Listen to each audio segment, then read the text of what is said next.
একটা সরকার যায়, আবার আরেকটা সরকার আসে। সরকার একটা বিদায় হয়, আল্লাহ বিদায় করেন, আবার আরেকটা ক্ষমতায় আসে, আল্লাহ ক্ষমতায় বসান। এরপরে আল্লাহ পাক বলেন লিনানজুরা কাইফা তা'মালুন, আমি তাকায় দেখি তোমাদের আমলটা কেমন হয়। যদি আমল খারাপ হয় তাহলে অতীতে যেমন হয়েছে আবারও তেমন হতে পারে। ঠিক কিনা বলেন? ঠিক কিনা বলেন? অতীতে যারা ক্ষমতায় ছিল, ক্ষমতার উপরে বসেছিল, যারা এই দেশকে কখনো আর নিজেদের হাত ছাড়া করবে না যারা বলেছিল, আল্লাহর লানতে তারা বিদায় হয়ে গিয়েছে। ঠিক কিনা বলেন? আমি বন্ধুদেরকে বলবো, যারা অতীতে ক্ষমতায় ছিলেন নিজেদের চেহারা দেখুন, আল্লাহর গজব আপনাদেরকে হারায় দিয়েছে। এতে কি কোনো সন্দেহ আছে? আপনারা সব থেকে দুশ্মনী করেছেন ইসলামের সাথে, সব থেকে দুশ্মনী করেছেন ইসলামী আন্দোলনের সাথে,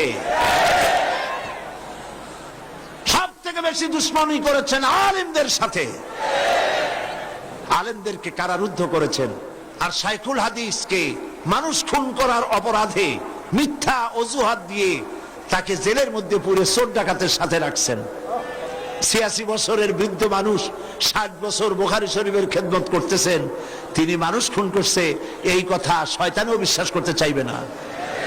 তাকে আপনারা জেলে পুরেছেন। মুফতি জারুল হক, মুফতি আমিনী, আলেম ওলামা সব ছিল আপনাদের দুশ্মন। কোরআনের সাথে দুশ্মনী করেছেন, ইসলামের সাথে দুশ্মনী করেছেন, আল্লাহ নারাজ হয়ে গিয়েছেন।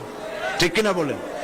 আল্লাহ নারাজ হয়ে গিয়েছেন। সুতরাং চরিত্র পাল্টান, মুসলমানদেরকে ভালোবাসুন, ইসলামকে ভালোবাসুন, কোরআনকে ভালোবাসুন, আল্লাহর দ্বীনের সাথে থাকুন, আপনাদের তকদিরও খুলে যাবে।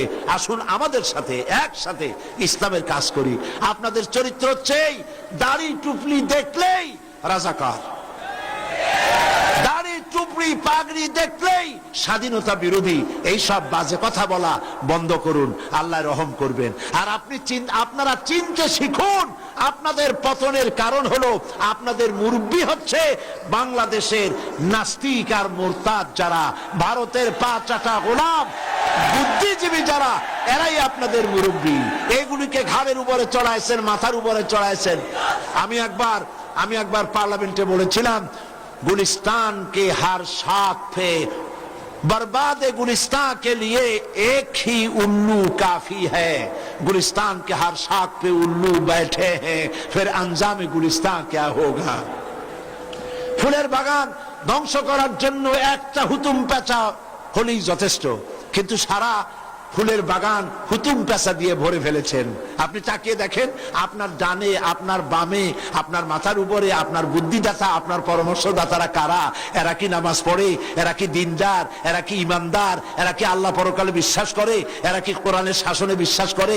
এরা কি নবীর শাসনে বিশ্বাস করে? করে না। আর সবচাইতে নিকৃষ্ট মতবাদ যেটা, যার নাম ধর্ম নিরপেক্ষ মতবাদ, এটাই হলো আপনার আদর্শ। নাউজুবিল্লাহ বলেন।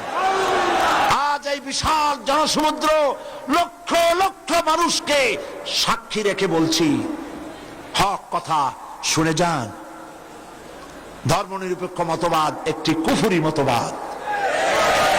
পৃথিবীর সমস্ত আলেম, সমস্ত পীর বুজুর্গ সব একমত, ধর্মনিরপেক্ষ মতবাদ কুফরি মতবাদ।